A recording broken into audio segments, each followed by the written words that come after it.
is holding back so that they're capable of performing more exercises. So although they might be able to work everything individually and isolate this muscle or that muscle, they're not actually getting nearly as much out of the workout. One, because they've compromised intensity for the sake of adding all these different exercises. Two, because in doing so, even if they are working the actual muscles separately, anytime you perform an exercise, in addition to the local effect, the effect on the specific muscles worked, you're going to have a systemic effect. The damage to the muscles that occurs is followed by an inflammatory response, and that's cumulative. The more exercise you do, the greater this response, and it's part of what contributes to overtraining. Eventually, you get to a point where if you've done enough of this and you've done it too much within a particular time frame, you start to have flu-like symptoms. Basically, this inflammatory response is affecting your nervous system in a way that's trying to make you slow down and back off. So you don't need to do a bunch of different muscles for all the different muscle groups, or exercises for all the different muscle groups. If we take chin-up, for example. Now, if you did nothing but chin-ups or pull-downs, you got your biceps, your forearms, your upper back, your shoulders, traps, a bunch of different things there. If you were to do nothing but that exercise, and over time build up to the point where you're doing pull-downs with double your body weight, or you were doing chin-ups with your body weight plus another 50, 60 pounds hanging off of you, even if you had never done a single isolation exercise for your biceps, they would have become much, much larger. And the same would go for doing an exercise like dips, bench presses, shoulder presses, and the triceps.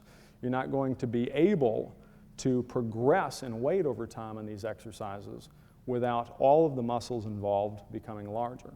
Now, some people talk about weak links and compound movements.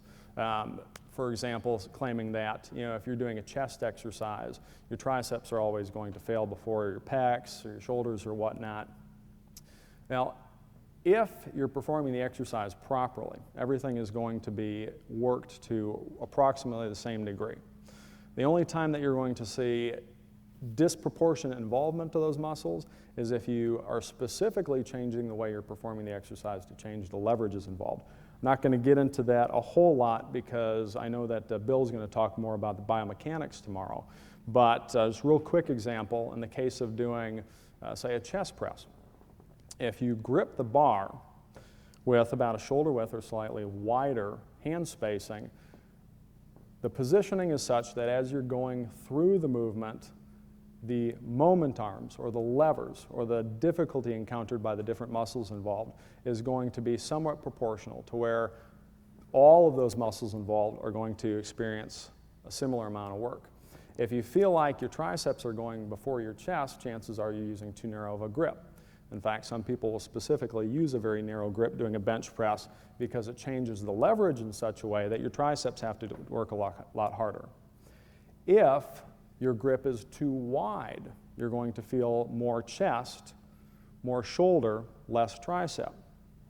And if you look at what's happening, the closer in, the more tricep, the further out, the more chest.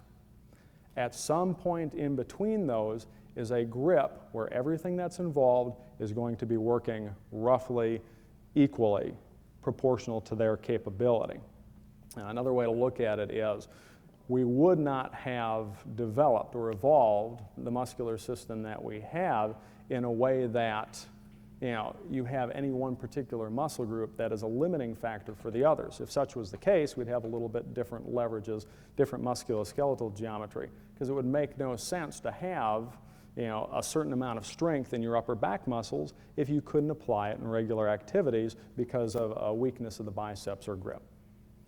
So again, it does not take a lot of exercise to effectively work all the major muscle groups in the body. Now, like Doug mentioned again, if you're doing a push and a pull, both in a horizontal and a vertical plane, and doing a multi-joint leg movement, you're pretty much hitting everything. Now, the only things that would not be directly involved in something like that might be the abdominal muscles, and if you're doing a leg press instead of a squat, the lower back. If you're doing barbell movements, if you're doing, say, like a standing press, you're doing squats, you're doing bent rows, any additional work for the lower back or the abdominal muscles would be completely unnecessary. They receive plenty of work doing those activities. In fact, if you're doing squatting, your lower back is working somewhat harder than your legs even.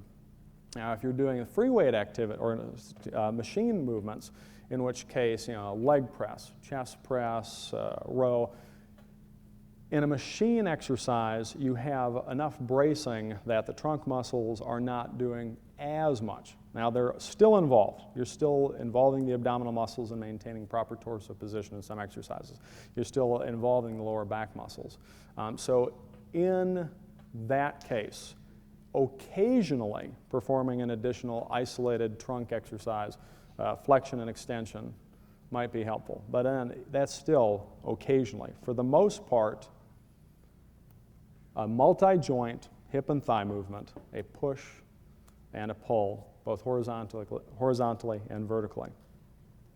Now, as far as how often you should be doing this, again, like I mentioned earlier, if you're stimulating the body to produce an adaptive response, and if you're not overstressing the body so that you're overwhelming its ability to recover from and adapt to that, and if you're allowing adequate time for it to do that, to recover from and produce the response stimulated by the workout, you should be seeing improvement in strength on a regular basis. You absolutely have to keep track of what you're doing in terms of the weight, the exercises performed, how many repetitions you're doing when you're working out, so that you're able to evaluate this over time. And again, starting out, most people aren't going to be training as hard. Like I mentioned earlier, 5 days.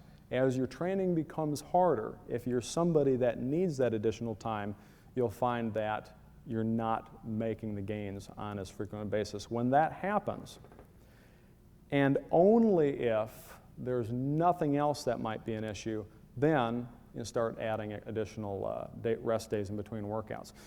The diet's going to be an important thing. I'm not going to go into that, but if you're having difficulty as far as your progress, if you're not seeing the strength gains on a workout-to-workout basis, before you start stretching things out too much, look at other things.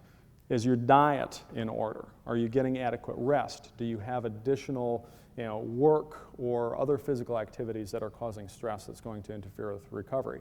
If none of that is the case, if everything else is the same as it has been, but you start to slow down in progress, add that additional day in between. And don't be afraid to go out to, as long as 10 days, 2 weeks, even longer in some cases. A lot of people have the idea that if they're not constantly in the gym or if they're not working out on a very regular basis, that they're going to lose strength.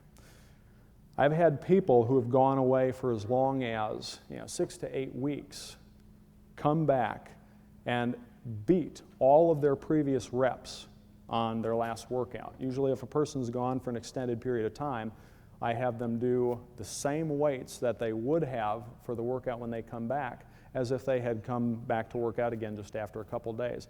In almost every single case, they're significantly stronger. So after the body produces that adaptation, it takes a while before you're actually going to start to lose it.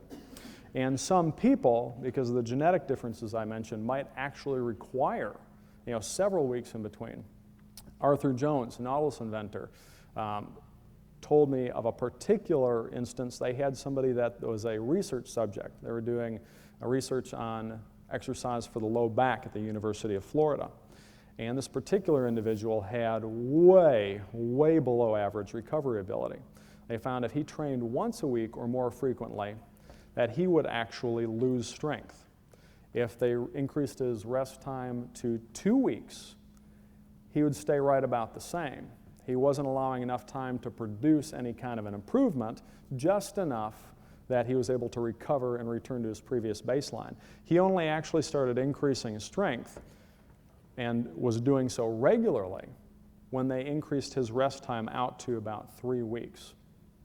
Now, this is an extreme example. Extreme. Most people are not going to be anywhere near that. But it illustrates how important that recovery time is. Now, I'm just going to open this up for questions. I'm not going to go into a whole lot more on that.